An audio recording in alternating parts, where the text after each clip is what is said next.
6:10 here on the East Coast. Welcome back to Live Now from Fox, and good morning to you if you're just now tuning in. I'm Jeané Franseen. We continue with your top political headlines on this Friday Eve. I want to take you out to the nation's capital and give you a live look at the White House. We are just one day away from President Donald Trump's meeting with Russian President Vladimir Putin. It's Putin's first trip to the United States in a decade. The two are scheduled to meet in Alaska tomorrow to discuss a potential peace deal.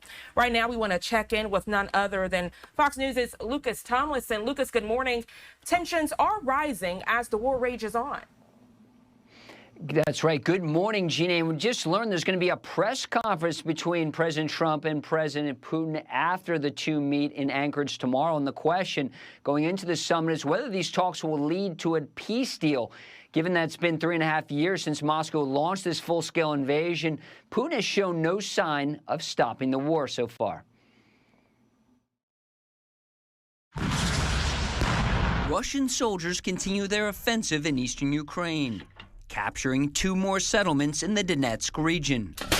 Ukraine striking back, hitting an oil station in Russia. This as President Trump, just 1 day away from what he hopes will mark a turning point in the war, issued a new warning to his Russian counterpart should their meeting end without a ceasefire. There will be, I don't have to say, there will be very severe consequences, yes. European leaders on a call with Trump, including Ukrainian President Volodymyr Zelensky, urging the U.S. not to make any peace deal without a ceasefire first and with Ukraine at the table. There can be no negotiations about Ukraine without Ukraine. And that's been a long-standing principle of this group. Trump says if his meeting with Putin goes well in Alaska, there could be another very soon. I would like to do it almost immediately, and we'll have a quick second meeting between President Putin and President Zelensky and myself if they'd like to have me there. Vice President J.D. Vance, visiting American troops in the U.K., talked about what it would mean to end the war. We are going to make it our mission as an administration to bring peace to Europe once again. As part of any peace deal, Zelensky says Russia must return all of the Ukrainian children kidnapped over the course of the war. Those estimates to be in the tens of thousands. Jeané? Fox's Lucas Tomlinson, always a pleasure. Before you go, Lucas, I want to share your latest tweet on X, the latest from the commander-in-chief, as he says, quote, "There's a very good chance that we're going to have a second meeting with Putin."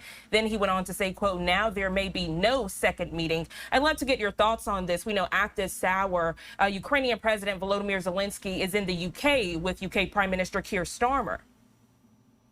Right. He's in London right now. And one of the things we heard from the European leaders yesterday who met in Berlin, mostly virtual, and they also spoke to President Trump, was they want to see a ceasefire first, Jeané. They do not want to see President Trump potentially ceding any land that belongs to Ukraine to Russia. They want to see a ceasefire first. And the British Prime Minister, Keir Starmer, said there will be no negotiations about Ukraine without Ukraine at the table. And clearly that message has gotten to President Trump, and he agreed with it. In fact, he at the Kennedy Center yesterday, he said the call was a perfect 10, was his words. He agrees that this is an official feeling out meeting. We heard that described from Caroline Leavitt at the White House, this meeting between Trump and Putin. But if the president thinks it goes well, he wants to see a follow-up meeting happen almost immediately with Zelensky at the table as well. Of course, President Putin does not think Zelensky is a legitimate leader. He doesn't think Ukraine's a legitimate country. It's one of the reasons he launched this invasion. He thinks of the Ukrainians and Russians as one people. And yes, they're both Slavs, but he wants to see borders erased. Zelensky obviously would like a say in that.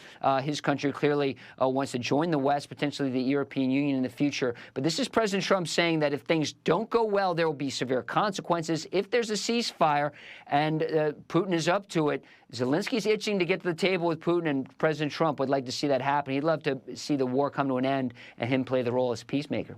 Absolutely. We'll definitely be keeping a watchful eye. Fox's Lucas Tomlinson, always a special treat when we get to have you join us here on Live Now from Fox. Thank you so much for the detailed breakdown. Have a great rest of your day. Very kind. See you later, Jeané. All right, see you later. And as we are further discussing the commander-in-chief, transitioning your screen to give you a live look at the White House as we are looking ahead to this Friday meeting with U.S. President Donald Trump. And again, if you're unfamiliar, that will be happening with Russia's President Vladimir Putin as we transition to give you a live look at the Kremlin here at 6:15 on the East Coast.